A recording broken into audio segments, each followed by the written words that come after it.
Good evening, gearheads, and welcome to your Sunday night with Speed City. It's John Massagill across from Jonathan Green. Bob Varsha's not with us tonight. He's taking the month off, basically. We'll get back with Bob when the Formula One A season sabbatical, as they say in Formula One. Gardening leave. Gardening leave. He's on gardening leave, even though he lives in an apartment. On the top It's floor. such a waste of time. It's very childish. It is. Really annoying. I know. Thanks, Max. Max agrees. He's spot on, as usual. Hey, I'm really excited tonight. Jonathan, would we have ever believed I know. that the top two stories in Formula One that we're going to start with tonight are with Cadillac and Ford? How about that? I know. And I was thinking, I remember going back to the Haas launch. Do you remember there was a documentary sort of following their progress as they got to launch day? Yeah, I remember them painting the car. That's right. They hadn't painted the car, and it was all sort of flashbang wallop, what a picture. It was really lastminute.com, but they made it, and here they are now. But it just made me think about how much bigger this is.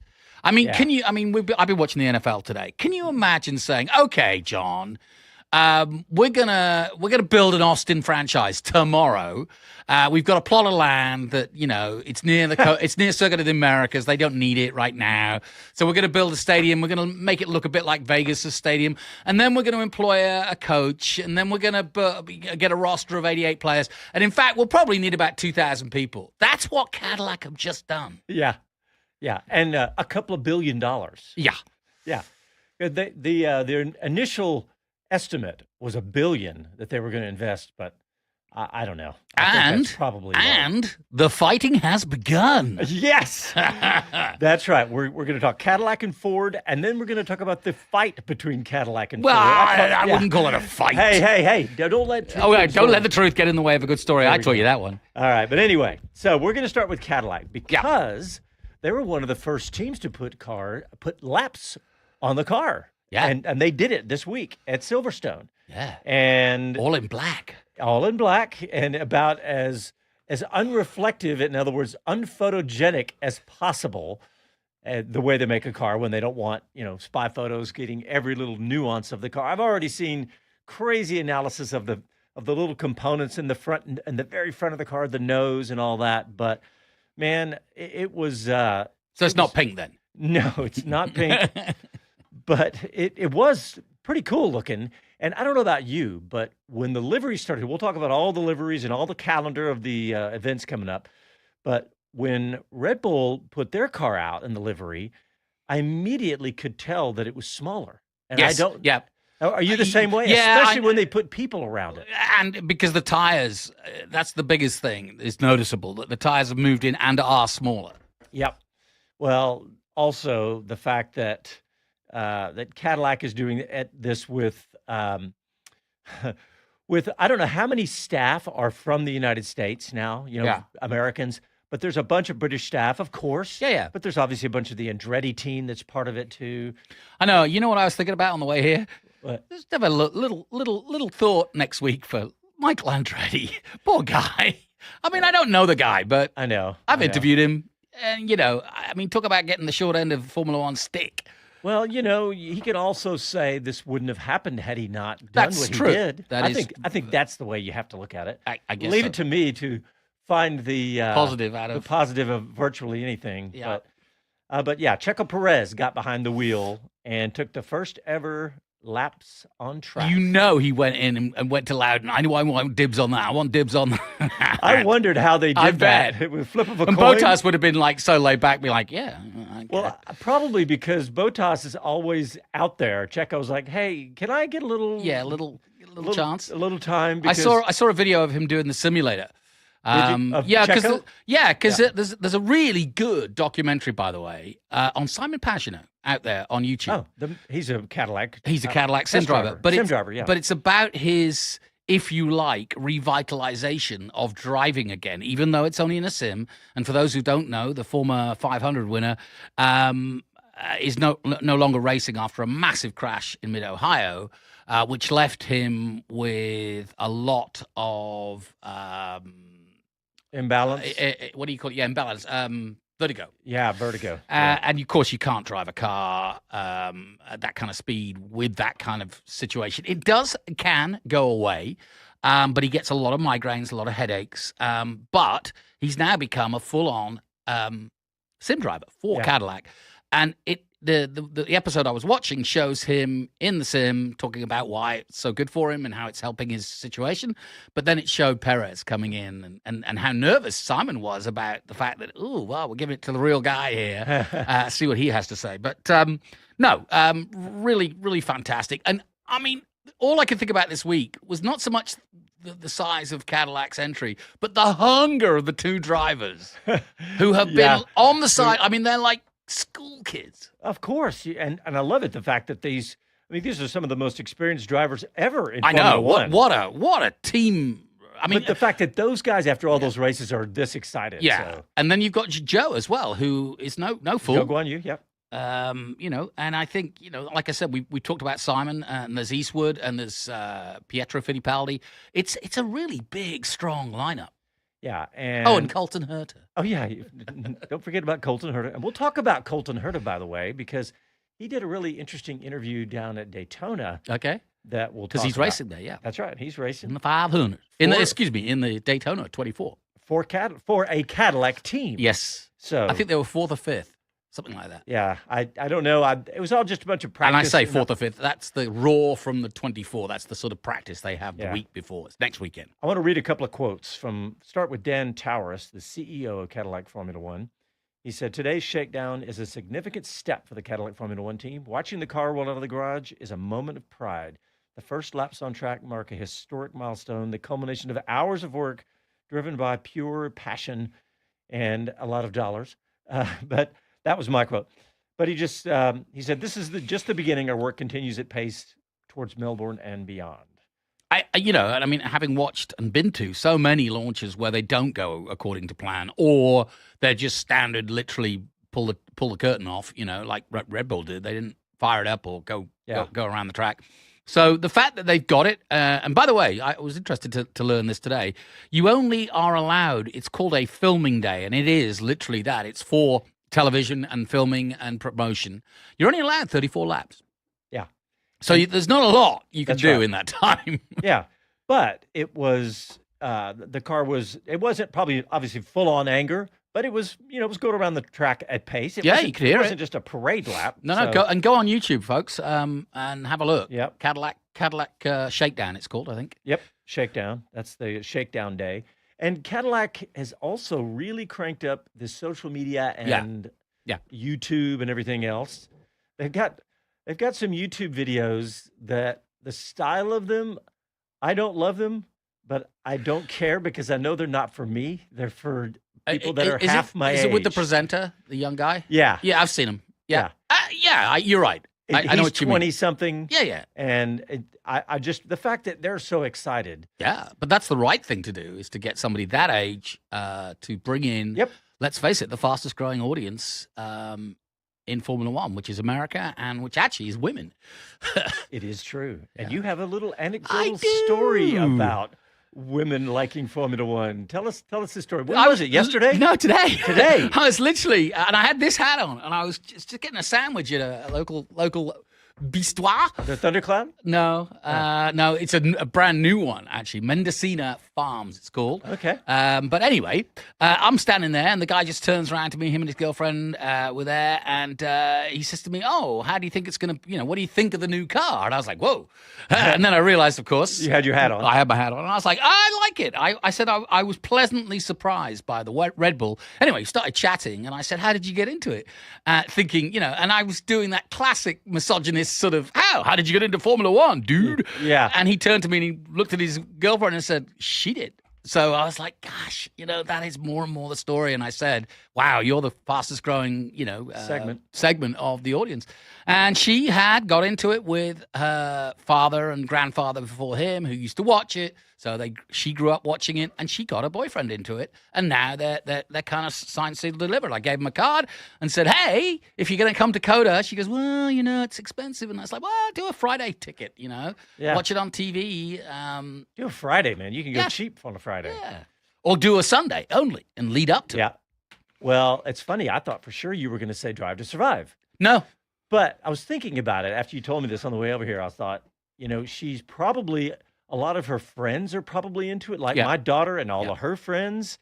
It was because actually of Drive quite to Survive. refreshing to hear somebody say, no, it wasn't Drive to Survive. Right, that it was her father Yeah. and grandfather. Well, that's a couple of Austinites, and they are hook, line, and sinker. We got into a deep conversation about the size of the cars and the engines and what was the, parity between, recurring, ERS and boost. And, so they were right on the Well, money. I want to talk about the looks of the car a little bit too. If Casey's going to try to grab some photos for those on YouTube, but we one of the things that I've seen now a couple of times is that, have you seen the wheels? One of those photographs shows They're not round again, are they? once again.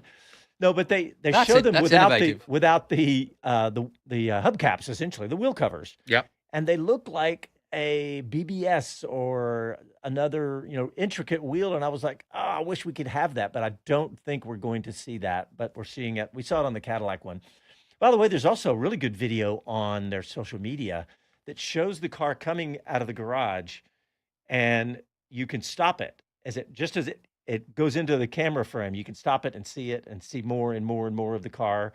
And it was really cool. So, but I wanted to talk about a couple of the things on the car itself. Like, did you notice the radiator inlet? It looks like a mailbox slot. It's very small. But it's very rectangular and not very tall. It's much wider than it is tall.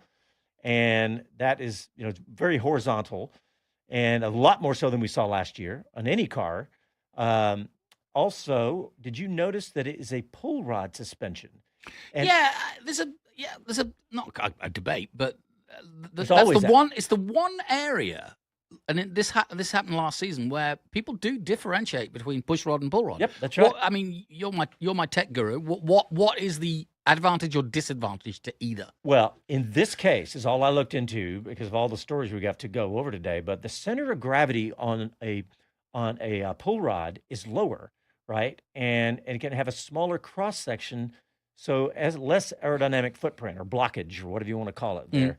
And the way they're having to redesign all the aero, I think I saw some other speculations on that, but none of us know for sure because there's other advantages to going. What did push McLaren rod. have? Can we remember? I don't know. You mean this year or last year? Last year. I don't know. Yeah. I can't remember. But it was split, wasn't it? Yeah. Different cars. So the other thing that in my digging around this is I'd read this before, but I'd forgotten it, that, Cadillac is using Ferrari Yes. power unit, right? And they're also using the Ferrari gearbox internals, but they are not using the Ferrari case of the transmission of the gearbox. So I just thought that was interesting that they're buying all the guts, but they're building their own case around it. Mhm. And so they can do whatever suspension geometry around that or aerodynamics around all that. I mean, to me, that is an instant difference, contrast to going back to Haas. Haas would have never done that because the amount of money that it cost to And build, if you remember, to build your own case. Yeah, and if you remember, Haas's entry was very controversial at the time because they used so many Ferrari parts. It was a Ferrari junior team. It was mocked as. Well, everybody was saying this is not the intent of the rules, against the experience of the. and everybody's going, we're just reading the rule book here. We, just because and we isn't tick that, every isn't that box. Formula One to a T? Exactly. What What did Newey say? He said, I'm a lot more interested in what's not in the rule book than what's in it. Yeah, exactly. Here. So, all right, well, let's get a quick break in. And when we come back, we're going to shift to talking about Ford and their season launch. Back after these messages.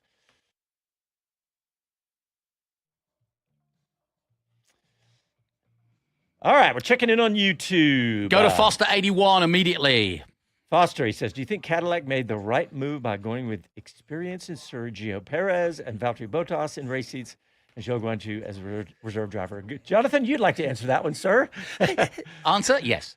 It's a no-brainer. They're two very good drivers who clearly have not have had, well, perhaps their best days, but they are still.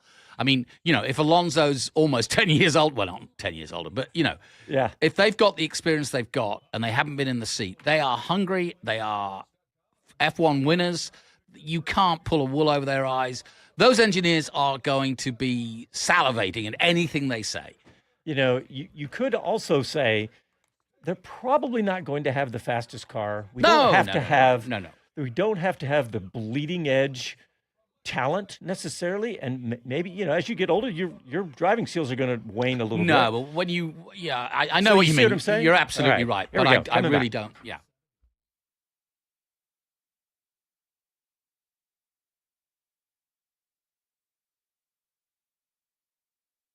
Hello, I'm Jenny Gow from BBC F1. You are listening to Speed City. Welcome back to the fastest hour in radio, Speed City. All right, welcome back. I said we're going to talk about Ford because Ford on a Thursday night, I believe it was, did their season launch, and it was not all Formula One, but the Red Bull partnership in Formula One probably dominated that whole thing. I didn't watch all of it. Well, they Dax did the launch of Shepard- the hypercar first, didn't they? Yeah. They made a whole night of it. And we'll talk about that in a minute too, because that's a big deal. But Dax Shepard hosted it, and I was cranky because I was like, they get a big name, but he knew his stuff. He didn't know it good enough, in my opinion. That's just me. I watched him introduce. Yeah, but his listen to actor this. chops came in.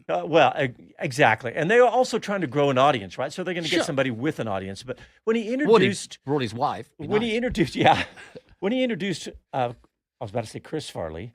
now that would have been fun. That would have been pretty amazing. But Jim Farley, Yes, the CEO the of Ford, CEO. when he introduced him, Jim said, he talked about the reverence of the moment and all this stuff. And Dax immediately, instead of just, saying, wow, what a moment, let's, pause, he immediately jumped into the next topic. And I was like, come on, man, come on. And, and he's. Especially as, there are Fords working at Ford now. Yeah. I mean, generational Fords. It's people call Ford who go back to Henry. Exactly. Multiple generations. And I love that story about Henry's first, how he got the company going was he raced. That's right. I mean, a dirt track. You know what they say when the first car race was, right? When the second car was built. Exactly. It's very true. It's so true. But anyway, for Ford, it's really just a marketing exercise, isn't it? Yeah. I mean, that's all it is. That's according to Dan. You didn't take the bait at all, did you? According to Dan Towers, yes, that is. And that's exactly what Dan Towers says. We got to find that quote. In fact, I have it here. He sort of said, comparing Cadillac, which is what we're doing. Cadillac F1 team CEO Dan Towers dismissed Ford's involvement as a marketing deal with very minimal impact. Comparing that to the equity stake. And okay, well let's see the response from Ford on this. Cadillac are taking on Haas. Ford, Red Bull are taking on Ferrari and Mercedes and McLaren.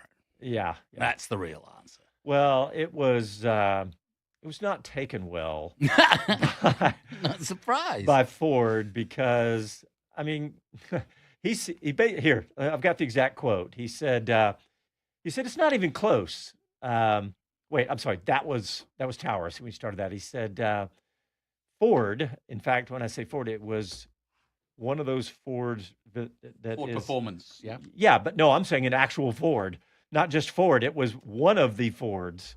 Anyway, he said. He said he was stunned and started to laugh. He said he called it patently absurd. He said, I would say the reverse is true. They're running a Ferrari engine. They're not even running a Cadillac engine.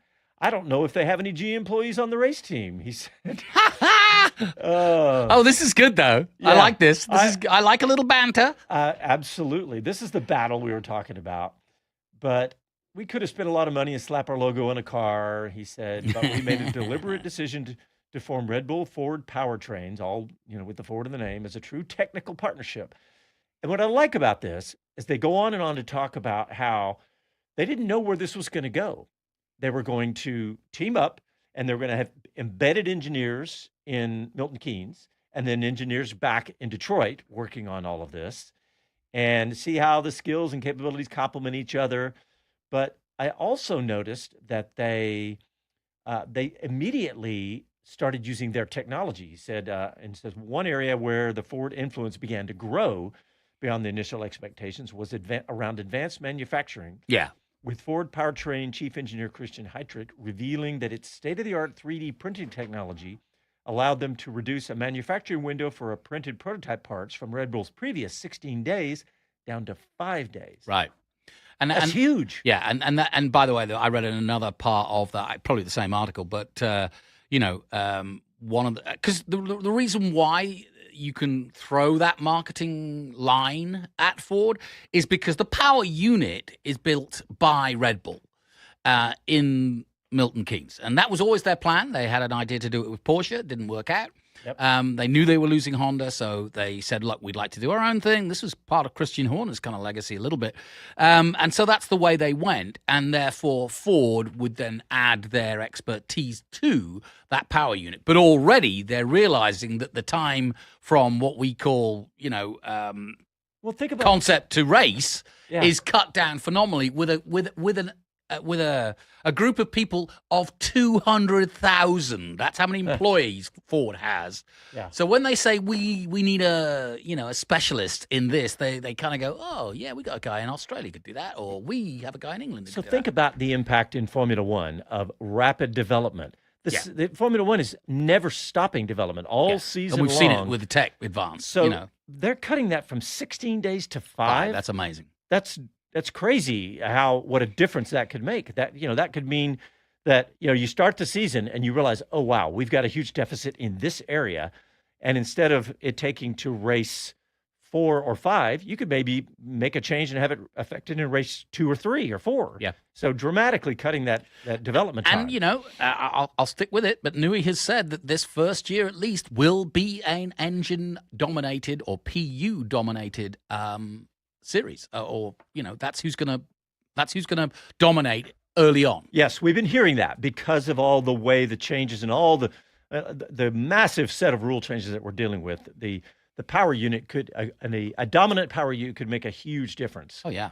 And speaking of power units, the Ford Red Bull power unit, the expectations have been heavily dampened by Red Bull team principal Laurent Mekies, giving the complexity of a power unit in isolation like this, let alone being a brand new manufacturer. But for Ford, he says that they are tempered expectations, essentially. Yeah, And if he you're a said- Red Bull, go ahead. Let's see. He said, essentially, all of this is just saying they don't expect to be the best power unit right out of the gate. Well, and I've been saying this for a couple of years. I mean, it is a question mark. You cannot just enter Formula One with a power unit and expect, even though Of course. Max lost the championship by 2 points, you can't expect to come in and compete that way. Now, if they get some results, and knowing Max, he'll do amazing things, and of course they'll do better than perhaps they expect. But you can't see them as the powerhouse they were. It's going to take 2 years at least. Here's the exact quote. I found it from team principal for Red Bull, Laurent Mekies. He says, "It would be very naive to expect its new power unit to be competitive with its rivals in its debut season." Yeah, I agree with that.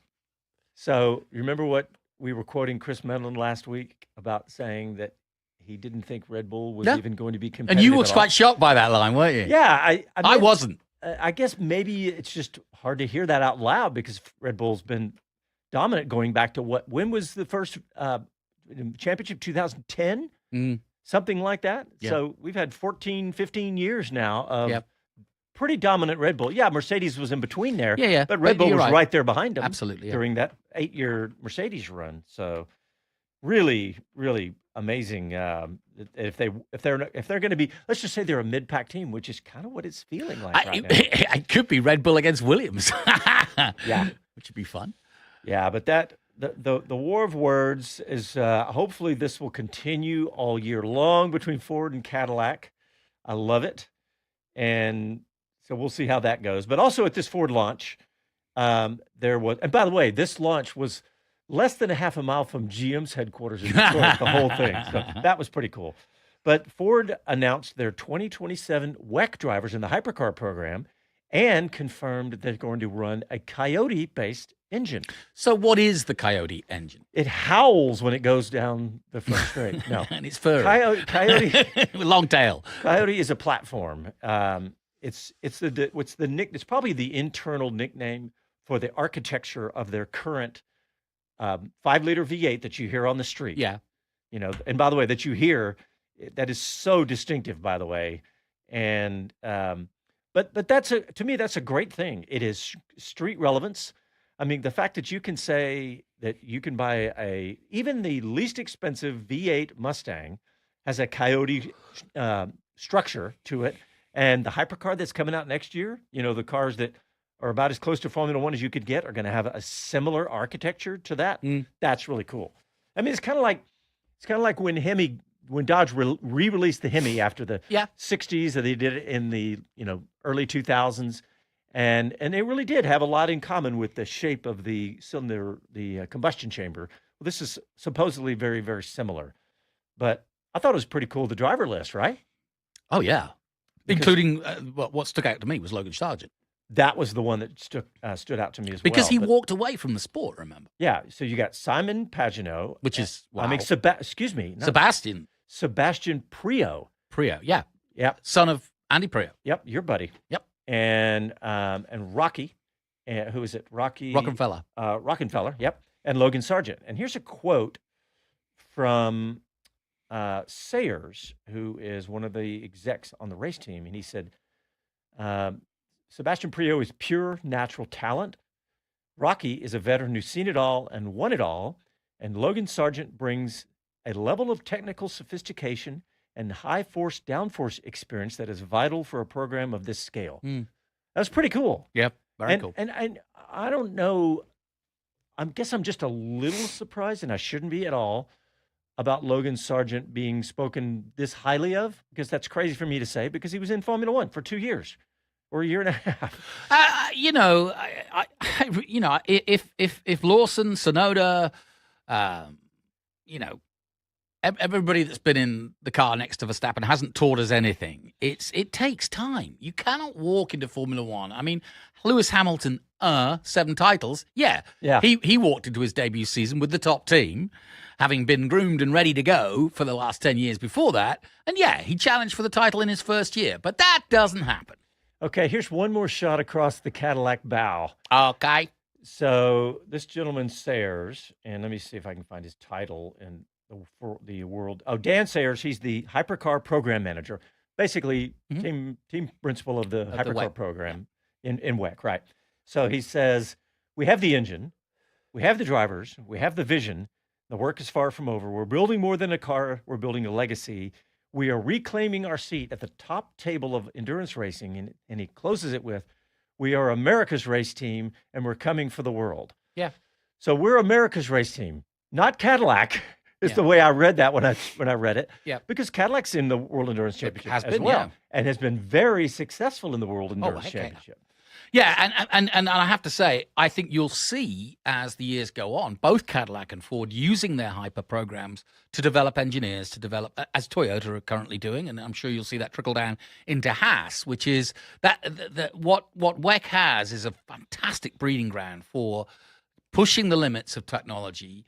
There's really not a lot of difference between a Formula One car and a WEC hypercar in terms of performance and in terms of the drivers capable of taking them to the limits. Well, don't you remember that one? I don't remember who. I think it was an Audi, where they took an Audi WEC car and they stripped it of all the rules, regulations, and it just blew away. They had touted that it annihilated the Formula One track record at Spa. Now you could do that you could play that game in any series and do it with any car, but it does say that the platform's good enough to start with in WEC. Yeah. So you'd have to say, WEC, IndyCar, and Super Formula right there at the next tier down from Formula One. But that's where you can expect the, talent of engineering and strategy and, guys that have got the boffin on the next Adrian Newey, if you will. And Newey's been involved in that side of things too. Yeah, and all the way up and down that ladder. I think of my son who's out of Daytona right now, thinking, I always want him to, I always try to push, but I've now stepped away completely, and I just say, good for you. I'm just a fan. I don't give him any advice. He's 27 now. I'm like, you just do what you. Probably that's the best advice you can give yourself. It's very true, and and I'm good with that. All right, well, let's take another quick break. We'll be back right after these messages.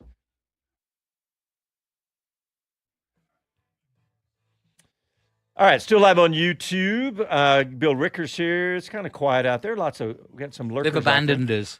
Kevin Kelly says, John, with Pagano's part 1, part 2 is what I sent you. Yeah, Kevin Kelly sent me something. I didn't even get a chance to look at it. There's I see. You've Carl got got your own special yeah, expert. he's my researcher. Oh, where do I get one? He'll do it for you, I guarantee you. Okay, I'm having Oyster Boy then. There you go. Carl H. Racing says, hello, everyone. 24-hour Daytona next weekend. Let's go. It's the event that starts the race season. Certainly does. Absolutely. Yep. Absolutely. I watched a ton of the YouTube coverage because, honestly, it's just so easy to watch it on YouTube. Yeah. You can bounce from device to device, Mm-hmm. watch it on your phone, listen to it in your car, go to your TV, go to your laptop, whatever you want to do. Yeah, this YouTube thing, it could make it. Yeah. I think it's probably going to be okay. Yeah. Let's see. I guess that's all we got for the YouTubers, but just coming up, we're going to talk about the calendar. It's coming up. Yep. Formula One put out a nice little graphic. All right, here we go. Coming back.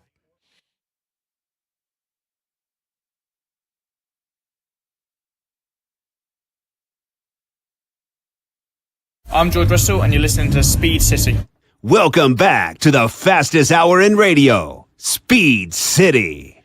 On YouTube a moment ago, Carl H. Racing said, hello, everyone. 24 Daytona next weekend. Let's go. It's the event that starts the racing season. And yes, I completely agree.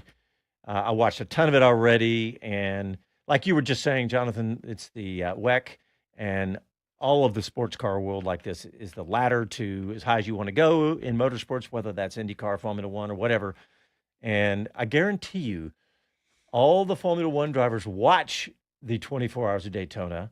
Oh, sure. Yeah, and my son is IMSA mechanic, and he's raced at every racetrack in the last few years in the United States. He's raced in the Asian Le Mans Series. He's raced at Spa, and his favorite is Daytona. Is it really? Yeah. Interesting. Yeah.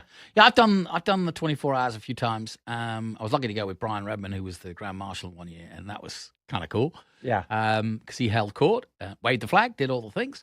And yeah, I mean, it is a good event. It's a great place to be. The weather's nice. I know. Generally speaking. Well, I think it was 48 degrees and raining this morning, but hopefully next weekend will be better.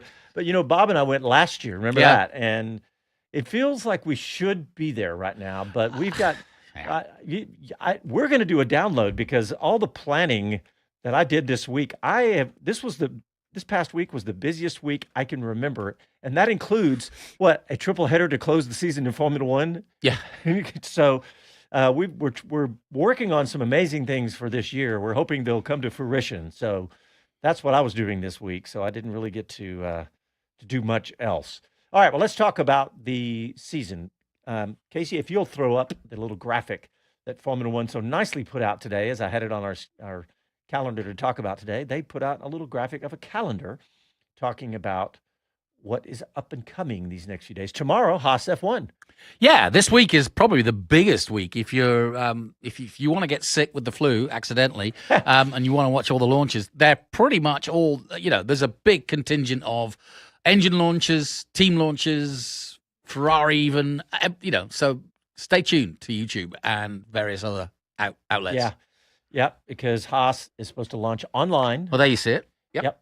And we shall see what that. And what do you Cadillac are doing it in the Super Bowl, if you didn't know. Yes. That is awesome. What a entrance. I know. What a perfect way for the American team, this new all-American team, to do this. And I tell you except what, for the Ferrari engine. Tells you something how mainstream now Formula One is. Because 10 years ago, it would be like obscure seeing a 1-minute ad or something in the middle of the Super Bowl going, what's this? So remember what I said, how Cadillac had budgeted $1 billion to go into Formula One. Mm-hmm. And I said it's probably going higher than $1 billion. Well, how much is a Ferrari ad? We looked it up a couple weeks ago. They mean the Cadillac ad? A Super Bowl ad for Cadillac. Isn't it 80 million? No. I think it was for a 30-second ad. I think it was $7 or $8 million. So with the Speed So City, in other words, this wasn't budgeted. Probably they were already spending $10 million over. And so Casey's Speed City promo will go what, before or after that? Yes, right before that. Okay, right before the Cadillac one. Great. And look forward to that. If you're ready to sign the bank note on that. Show me the money. So, yes. Hey, I'm looking forward to Tuesday because that's the Audi launch. So you want to get excited. It doesn't get any bigger than Audi. And talking about their success in WEC as well, they're coming in on the 20th. On the 20th. But, they've had their car on track, too. You realize the two teams that have had their car on track. Well, they've been waiting 2 years. Well, that's true. Or Cadillac and Audi. Everybody else was busy with the season. Yeah. So, yeah, that's cool. And what else? Well, who's next on that? Let me bring the graphic up here because, I've got a full calendar.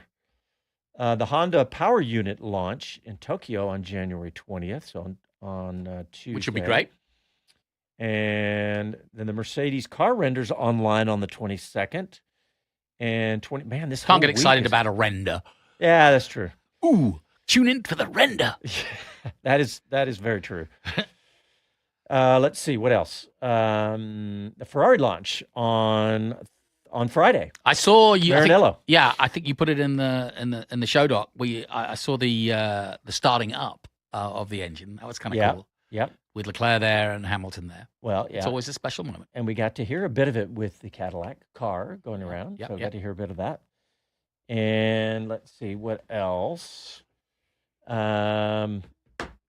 Mercedes launch. That's going to be the next week. So this coming week, stops with Ferrari. Alpine In with their new Barcelona. Mercedes engine.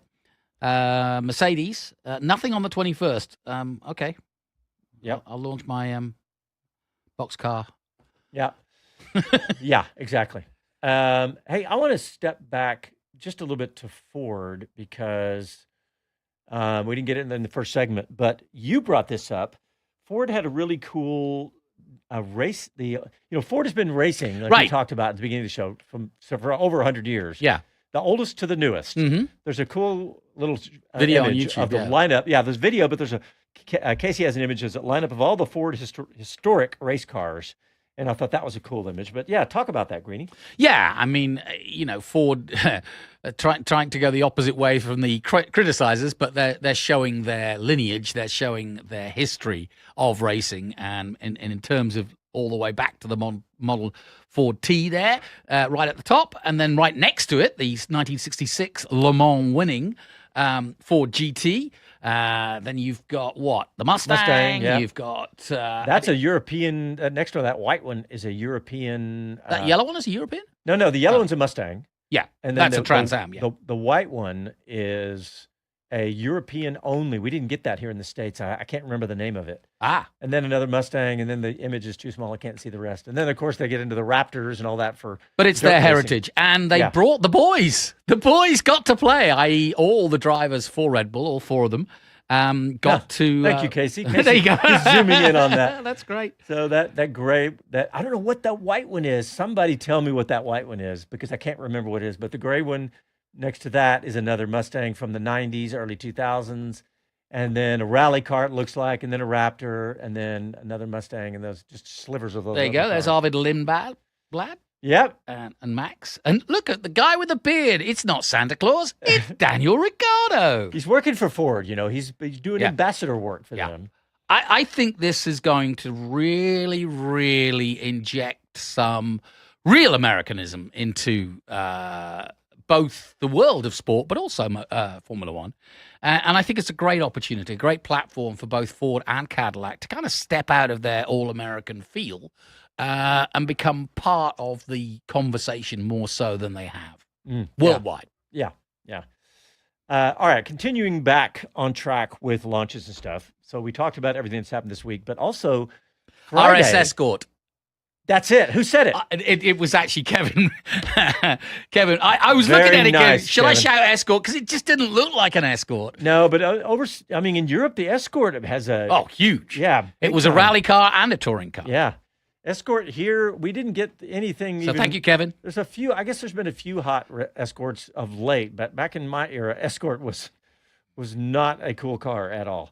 It was, growing up in England, the Escort was the cool racing. It was kind of like the Honda Civic is now for the young guys. Yep. You see an 18-year-old, he had a Ford Escort and souped it up because it was a cheap car. Yeah. It wasn't like, Right. but when you souped it up, you could put big wheels and big fairings and get the engine You know who's going. doing that now is Toyota with their GRs. Yes. Like I think they've got a couple of GR versions. Both hot hatch is the category there. Yeah. And, I think who invented the hot hatch, if I had to put one car on it, the VW Rabbit, whatever it was called, and the Scirocco back in that day. Yep. VW, Those were the early hot hatches. Mhm. All You right. sure not Toyota with the Skyline? No, because that was an expensive car. Okay. And in fact, the original Skylines weren't even Nissan. They were Crown. Oh my word! They were Knowledge. Yeah, well, that's because my son is big time into. He's got a Skyline, so Okay. he's. All right. I've learned a lot of knowledge from him. So, all right. So what else? I was going to tell you about McLaren. We talked about them. They fired up as well. They fired up on Friday, and I don't think that was announced at all. That was quiet. I didn't see it ahead of time. They tend not, because it's so easy for it to go wrong. I've seen, like all the cameras come down, we're going to fire up the engine, and you see all these expecting people, coming out their offices for a coffee to hear the fire up, and if it doesn't fire up, it's a little bit embarrassing. Hey, I'm looking at all the stories you plugged in here, Mm-hmm. and I just thought it was interesting. You put in one here about Alpine and benefiting from Mercedes powers. What was that one? Yeah, I mean, basically, this is a story that, it's been a rocky road for Alpine, Yeah. right? And now it's lock and load. In other words, they are now a customer to Mercedes, who are the best engine manufacturer historically in the last few years. And rumored to be. For this year. For this generation. But the bottom line is, if the engine isn't good enough, as customers, they can, start demanding things. Whereas when it was in-house at Renault and all the rest of it, it was always a bit, kind of tough, and they never really brought Renault back to the glory days. So now, and we saw some moments of this with particularly Gasly last year, it's not a bad car, but it just, I think the factor of the Mercedes could be the secret sauce they need to come back. Okay. Not to the very top necessarily, but they certainly have the ability now to have a parity with McLaren and Williams and so on, which they didn't have last year. And I think that's going to make it very interesting indeed. Okay, you dropped another one in about how Ford has a different timeline to Audi and how that relates to Max Verstappen. Yeah, this has got to do with everybody wants to know where Max is going to be. And I think he is. I mean, he's never said it, but I think he's using 26 to see where the land lies. And I think there'll be a performance clause within his his Ford Red Bull that says if they aren't competitive, he does have an out clause, because That is for sure that he has one. I don't know the details. Aston Martin is the obvious place because he could be rejoined with Honda. Honda love him. Adrian Newey's there.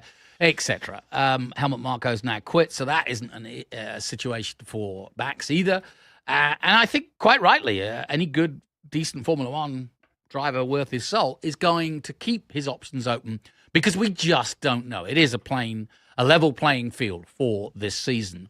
And so if I were Charles Leclerc, if I were Lewis Hamilton, not so much Hamilton, but if I were an up-and-coming driver that had 10 years left, like Leclerc, like Verstappen, then I would be making sure that I was in a championship-winning car and not sitting at Ferrari going, next year it's going to be great.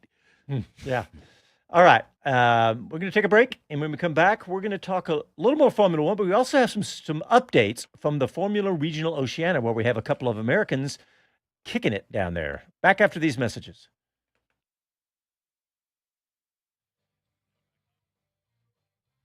All right, checking in. Thank you, Kevin, on the Escort. And Bill Ricker says, the 85 Mercury Lynx, it was an Escort with cloth seats, with overdrive, stick shift, with a stealth sports car. That's cool.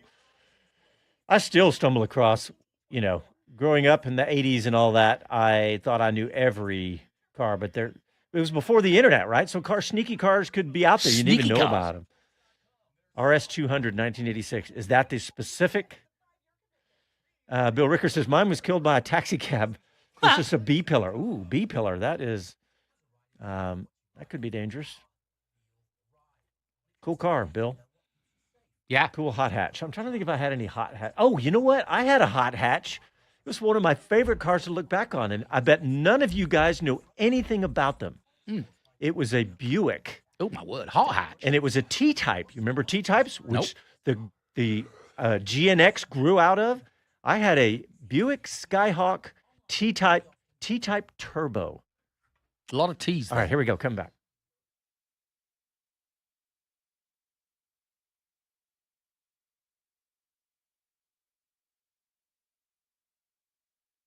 Hi, this is Jay Leno from JayLenosGarage.com, and you're listening to Speed City. Welcome back to the fastest hour in radio, Speed City. All right, welcome back. We were chatting with the YouTubers in the break, so if you ever want to join us there too, you can do that. But Jonathan, I want to talk about Formula Regional Oceania because we have an American after the second round still on top by a decent margin. Yeah, he's without doubt, and this is Ugo Ugochukwu, and I've got his name nailed now. All right. But I just call him Ugo. Yeah, that's actually not a bad thing. He's from New York. And the name is actually Nigerian of ancestry. His mother's a Nigerian, and she's a supermodel, I believe. And his father's also a designer. They're in the fashion world, so high-flying folks, but also high-flying at 6'5" almost, or 6, whatever he is. I don't know how he gets is in a Ugo. race car. And Ugo is probably the most experienced driver in the Formula Regional Oceania Championship, or Trophy as it's now called, this year, coming from FIA F3 and going back to FIA F3. But he's already won the Macau Grand Prix in Freca, which is the same level that he's at with here. He did that last year, right? Yeah. And 24, sorry. 24. 2 years ago, yeah. He's up against Louis Sharp, an up-and-coming Kiwi. He's up against a couple of Japanese who Toyota have put their money in. He's also up against the supercar star of the future from New Zealand, Ryan Wood, who is trying single-seaters for the first time, as is a two-time world champion, Kalle Rovanperä. So there's some really interesting folks. But we got 3 Americans in it. Ala has one, Ugo is the other, and from Austin, 4, I should say. 4, in fact, yes, because Trevor, I forgot about him. Yep. But we've got 4, and the one I'm obviously focusing on is the guy I spent most of last season with is Cooper Shipman, because he was brought up. Well, who was the most famous footballer from across the road there? Would it be? Played for the Saints. Yeah. Yes. 5'11". Drew Brees. Thank you, Casey. God, brain gone. But Drew Brees, right? Yes. So this is a kid at 17 who could be a name that, okay, he's not a footballer, but he certainly could be going into the realms of international racing. This is his first foray. He's a rookie. Cooper Shipman is his name. Just starting out. So I've been watching them for the last couple of weeks because usually I go down there, but sadly this time. It's amazing to have 4 Americans in this series because we know that if you don't know it, we talk about it a lot here, but if you don't know the series, there's been some amazing drivers come through. Well, Lindblad was last year's winner, and now he's Max's teammate. That tells you everything Lando you need Norris, to know. Lance Stroll. What other Formula One drivers, if you go way back in history, including Ayrton Senna, right? Yeah.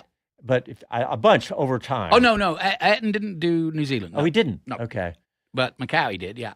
Macau, okay, that's what I was But thinking. you can go down, Roberto Moreno. I mean, all these guys used to do the Tasman series. And so, it's been 27 Formula One drivers have taken part in that series. Well, we have a little clip here from Ugo. This was after round 1, Yeah, this right? is after the first round at Hampton because I haven't caught up with him since. But this was the first race he'd won. He then goes on from pole position to win the feature race and therefore lead the championship after the first round. But this is what he had to say after his first win.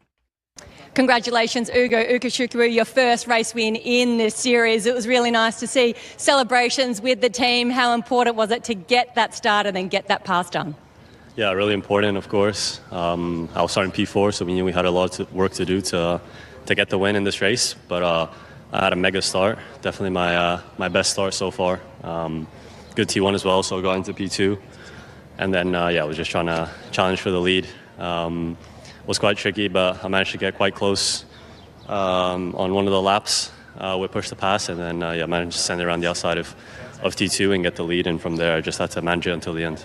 Certainly looks like this weekend you've got the speed in qualifying sorted. Do you feel like the race pace is now starting to come to you as well? Yeah, definitely, for sure. Pace all around has been really good. So it's been good. We got really good points in this race as well, and we're starting on pole position in race 4.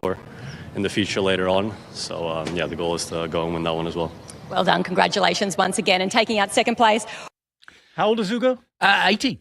His And that's voice what- sounds like he's 40. Yeah. He's got Well, and that's what's amazing is that he is one of the younger competitors, but he's got the most experience out of everybody there. And by the way, there is 2 Red Bull juniors there. There's a young Mexican driver and there's a young Irish driver, Fionn McLaughlin, and Rivera. There's some Freddie Slater, the Brit guy, who's everybody's talking about and has been, almost won Macau until the last corner, crashed out. I mean, there's some real talent there. So Cooper Shipman, who I mentioned earlier. And by the way, if you go to our YouTube channel, I'll have an interview I did with Cooper. We're going to try to talk to him after each and every round. I know that we had something set up for this weekend, but it hasn't. Yeah, I had trouble with the file. Couldn't get it going. So we'll get it up on our YouTube channel. And we'll push people to it through X, etc. But yeah, we'll be following them and all the Americans. I hope to get a word from each and every one of them. But Cooper's coming back to the States and he'll be doing FR. So he is a name to remember. Yeah, and look, I know if you look him up right now, he's not in the top 10 or whatever in the standings. He's not setting a fire. No, but he's a rookie. He's a rookie. He just started racing. Yeah. I mean, what he did. Right, this is his first. He's only 2 weekends into international racing. Put it that way. That's a good way to put it. And he did 1 race in FR last year at the end of the season because he did 9 in a row. He won 9 in a row F4 to wrap up the championship before the championship had finished, which allowed him to do 1 round of FR, which he got a podium in. Well, I think that is the record that he broke from Kyle Kirkwood. So yeah. All right, there's time for a couple more stories here. Greeny, you talked about the wind tunnel, Newey Honda and a new wind tunnel, but is Aston Martin ready? That was on autosport.com. Yeah. That caught your eye.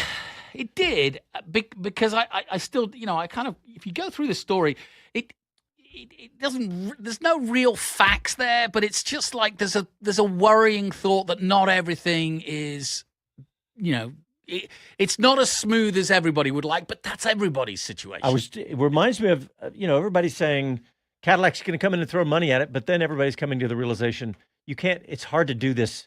This is so hard. You can't, no matter how much money you throw at it in year 1, you're still not going to win a championship. And no team in their right mind is going to tell you, yep, got it all sorted. See you at the pub. We're ready. No, of course. No one's going to be ready until the first wheel turns in Australia, and they won't be ready then either. I'm still following this compression ratio story that, by the way, I felt pretty good because you remember I explained that whole situation, and I think it was the guys at The Race who have an amazing staff, right? And they put together a really nice video on the compression ratio and this potential new sneak around the rules that could happen with Mercedes and Red Bull. And they pretty much explained it exactly the way I did. By the way, just going back to that Aston Martin story, if you remember, Newey said when he joined Aston Martin that the wind tunnel wasn't correlated properly. It was a weird calibrated? Story. Yeah, it wasn't calibrated. It wasn't helping the team, right? Ooh, I do remember that, but I forgot the details. And it says now the correlation is good enough. That's what this article, that's the essence of this article. Well, I guess, yeah. In the wind tunnel. But basically that was a point that Newey brought up, and partly I'm sure to motivate his team or the team, and partly probably true in some ways, so Newey wouldn't say it. But the point is, they had a terrible season last year. I mean, nowhere near a podium, really. Yeah. But the plus side of it is that they should, and I cross fingers, should be in a very competitive position to challenge for top 4. Yeah, I mean, they could, honestly, they could be champion next year. We don't know. They could. They really could. Especially, we just don't know right now. Well, if you factor in that, I say keep calling it next year. It's now this year. Yes. If you factor in that McLaren, you don't know, it's New Year rules. McLaren, obviously pulled out the stops to win the title. That's where their focus was. Ferrari didn't have the greatest year. Mercedes are going to be hard to beat given Russell's performances. So, yeah, you can put Aston in that position. All right, we're almost out of time. I just remembered the Colton Herta story that I wanted to. He did an interview down at Daytona with David Land on YouTube. We don't have much time, but I'm going to try to hit the high points, and then you can go look at it on David's YouTube channel. The headline is he definitely wants to race the Indy 500 because it correlates nicely with the time away, the summer break, or a break, I should say, with F2. So he'll have the time, but just his attitude about it. I just thought there's some interesting things in there. He said, I don't know how long my Formula One career will last. Is it 2 years or 10? It's just an interesting take. It's very frank. He doesn't do corporate speak. No, and you know what? And you need to listen to it. Yeah, and what I like about Colton, and I always have, is exactly that. And I think it's because he's the son of Brian Herter, a racing driver in his own right, and a very good one. He's just born into it. He reminds me of Alonso. Yeah. Because he's willing to race anything, and he's also willing to tell you, yeah, that's my bad. That was my fault. He doesn't sugarcoat it. All right, we're out of time. Thanks, everybody, for tuning in. And check us out on our YouTube and all our social media, and we'll talk to you next Sunday. Happy trails.